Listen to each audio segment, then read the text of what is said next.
ماذا لو قامت حرب دلوقتي بين مصر والعراق؟ مين هيكسب؟ تخيل معايا كده، الساعة السادسة الصبح خبر عاجل بينزل على كل القنوات. العراق تعلن الحرب على مصر.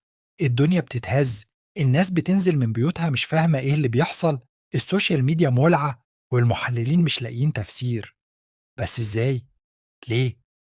القصة بدأت بخلاف سياسي بسيط، اتطور بعدين لشد وجذب، ومرة واحدة انفجار في سفارة مصر ببغداد.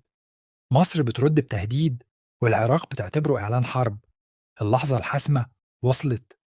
الجيش المصري بيتحرك من قواعده، الطيارات في الجو، والدبابات بتتزاحم على الحدود الغربية. في المقابل، العراق بتحشد قواتها وبتستعين بتحالفات إقليمية مش متوقعة. لكن خلينا نكون واقعيين، مين هيكسب؟ من ناحية، مصر عندها جيش من أقوى الجيوش في الشرق الأوسط، تكنولوجيا، تسليح، وخبرة في الحروب. ومن الناحية التانية، العراق بتمر بمرحلة إعادة بناء للجيش، لكن عندها حلفاء ومقاتلين عندهم شراسة ومرونة. المعركة مش بس عسكرية، دي كمان نفسية وسياسية. لو الحرب استمرت ممكن تتحول لحرب استنزاف، ومينفعش نقلل من تأثير الشعبين. الشعب المصري صلب، والشعب العراقي مر بأصعب الظروف وبرضه واقف على رجليه.